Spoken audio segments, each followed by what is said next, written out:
Essays for King Jesus, an Anabaptist Perspectives podcast. The audio essays on this channel come from our blog, which you can access in written form at essaysforkingjesus.org.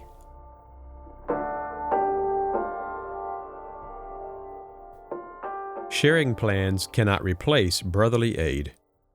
Written by Marlin Sommers. Narrated by Benjamin Good. The law said there would be no needy among Israel.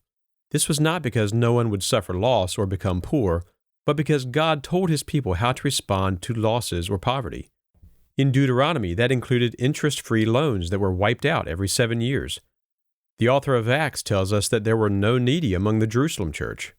Again, this is not because there were no causes of poverty, but because all who were owners of land or houses would sell them and bring the proceeds of the sales and lay them at the apostles' feet. The righteousness of the law was fulfilled by believers who walked according to the Spirit. This vision of brotherly sharing in the face of hardship permeates the New Testament. How do Christian sharing plans fit in this picture? Christian health care sharing ministries are popular in the U.S. and were even accepted by the U.S. government as satisfying the individual mandate for health insurance that was enforced in the 2010s. Some laud these programs as examples of bearing one another's burdens. Others think such plans replace free will sharing with paying premiums. They would rather see informal sharing, often through church alms funds.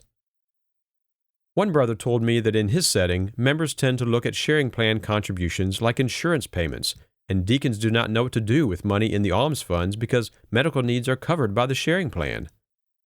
I have often heard more general versions of this concern. Wealth, it is said, makes us self-sufficient. We no longer need each other, and our sense of brotherhood is weakened. I am a satisfied member of both a medical sharing plan and a similar sharing plan for property protection. Sharing plans are a genuine good, but they are at best only one part of bearing one another's burdens. The sharing plans I am familiar with are risk distribution schemes, and thus, by their very nature, they do not address the situations where brotherly aid is most urgently needed. Roughly speaking, healthcare sharing plans average out the cost of healthcare. Instead of some facing millions in medical bills while others have only hundreds in medical bills, all participants face thousands in medical expenses. By definition, averaging out the cost of healthcare is only helpful for those who can afford the average cost of healthcare. In the same way, property protection sharing plans distribute the risk associated with the destruction of houses or tractors. This does not help those who do not have the house or tractor to start with, or who cannot pay the contributions. Neither sharing plans nor commercial insurance are need-based. True, payouts are only triggered by a loss, but that payout is the same whether the loss creates a desperate need or whether it results in a mere annoyance. If a barn burns, the administrators will assess the damages and calculate a payout based on what coverage the farmer had and what it will take to restore or replace the barn. This calculation does not differentiate between farmers who just received a windfall natural gas contract and farmers who just experienced 3 years of crop failures in a bad market while dealing with chronic illness. That is to say, the payout is not based on what the particular recipient needs. In the same way, medical sharing plans are based on mathematical formulas that have nothing to do with the particular financial situations of various members.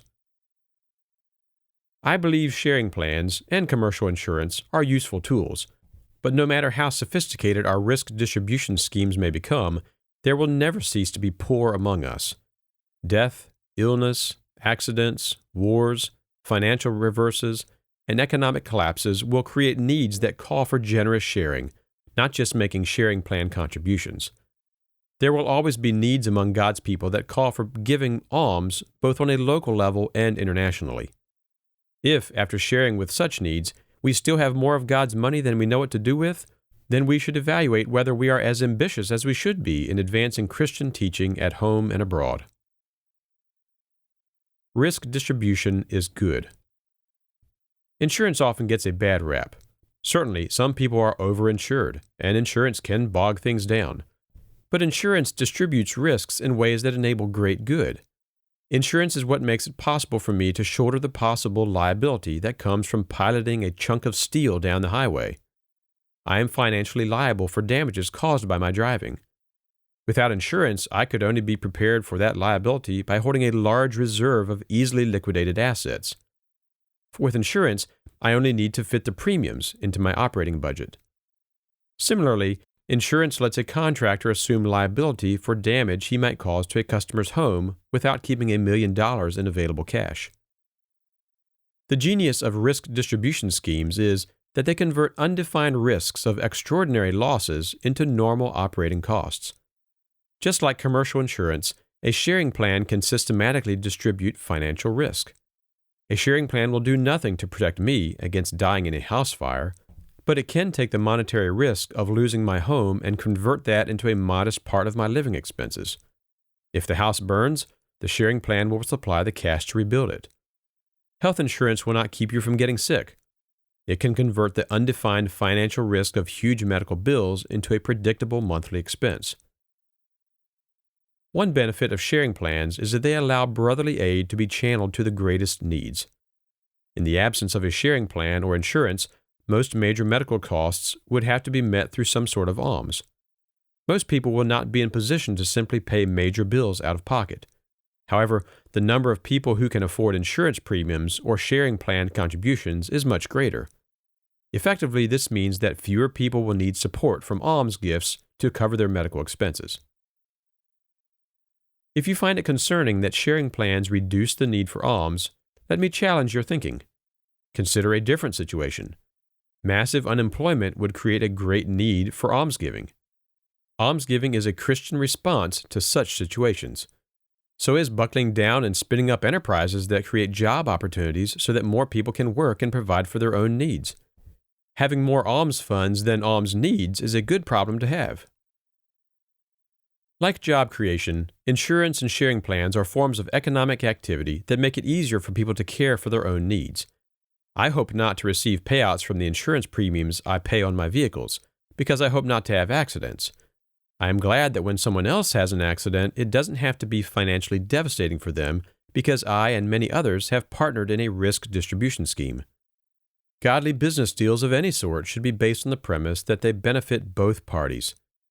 We may wince at calling sharing plans business deals, but the fact that we enter them to protect ourselves against risk does not make them bad. Sharing plans and insurance are exchanges that accomplish good in the world. They are not gambling, even if a famous insurance company had origins in coffeehouse gambling. At the same time, I don't fault Christians who choose to share risks informally rather than use sharing plans or insurance. If brothers and sisters are prepared to simply address major expenses as they arise by contributing freely to those needs rather than by having a risk distribution program in place, that can be a powerful expression of having their resources common. For better or for worse, this practice will blur the line between meeting one's own needs and giving to others. Some will find this off-putting. Why do you call it giving when all you are doing is routing your insurance premiums through the church? Others will see it simply as part of sharing life together. In these situations, it is important to give diligent attention to be sure the needs of the most vulnerable are addressed and that everyone is helping others as they are able. Sharing plans versus commercial insurance. For a mix of theological and cultural reasons, many of us Anabaptists prefer sharing plans to commercial insurance. Sharing plans, at least Anabaptist ones, are more likely to accept principles of non-resistance rather than pushing members to engage in lawsuits or questionable legal tactics to recover damages. Sharing plans keep their overhead low by using simple policies with low actuarial complexity and often by relying on volunteer representatives in local churches to handle some of the administration. They operate on a high degree of trust and on the assumption that church members can make good judgments about situations involving one of their own. Sharing plans do not make any guarantees of payment or coverage, and they reserve the right to ask members for extra contributions to cover extraordinary expenses. This trust-based, low-bureaucracy approach resonates with community values. It also makes them remarkably cost-effective compared to commercial insurance. The greater cost-effectiveness of sharing plans, particularly for healthcare, should not be dismissed as a mere convenience. It is a community achievement that puts systematic health coverage within reach of many people who could not afford commercial health insurance. At the same time, we should remember that these plans typically provide a lower level of coverage than commercial insurance. They are also often made more financially viable by relying on government-run programs for the elderly and for some with needs for extensive ongoing care. How to practice brotherly aid. Brotherly aid sometimes means paying for insurance. A brother told me about a church he used to attend. The pastor would publicly urge members to have health insurance and let them know the church would help them with the cost if they could not afford health insurance. While many Anabaptists are not fond of health insurance, this approach clearly succeeds in encouraging those who can carry their own load to do so while channeling brotherly aid where it is most needed. Assisting with the cost of insurance or of a sharing plan can be an effective way of aiding a brother or sister. Should we treat sharing plans as brotherly aid? One could treat sharing plans as brotherly aid by paying contributions but declining benefits whenever they can afford the loss.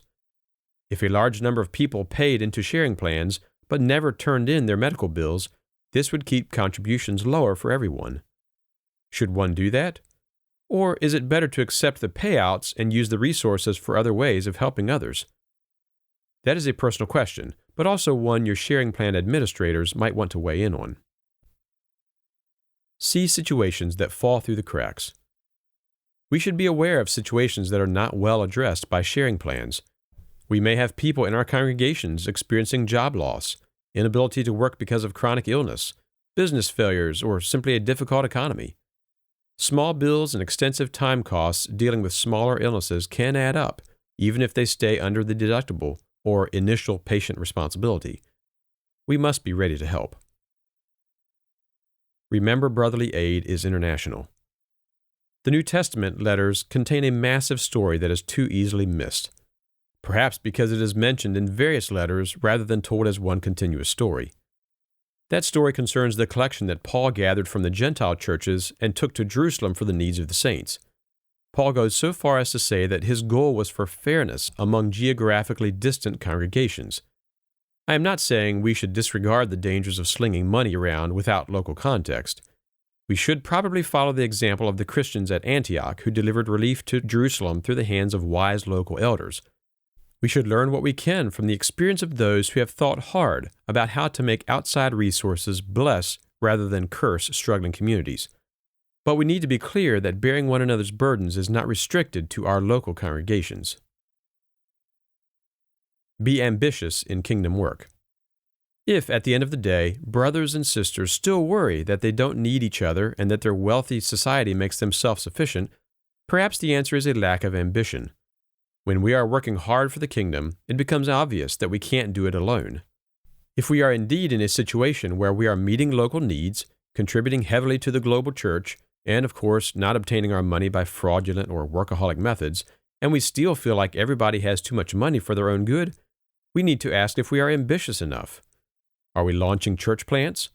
Are we making the most of opportunities to disciple others locally and around the globe? Are we freeing up men to spend adequate time and energy teaching the people in their congregations, both publicly and house to house? The New Testament is clear in its call for financial support for those who travel to reach the nations and for financial support to those who labor among the believers in preaching and teaching. When we devote the seriousness we should to discipling and teaching both at home and abroad, both within and without the church, we will find a task that we cannot do alone. We will need to pull together, including financially, in pursuit of those goals.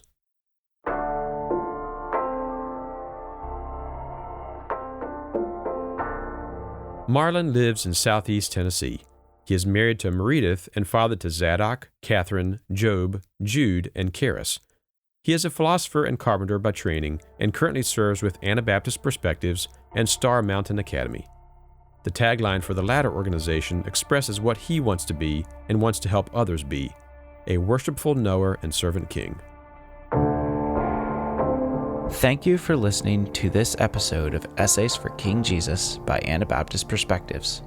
For more media resources or to support our work, visit essaysforkingjesus.org or anabaptistperspectives.org.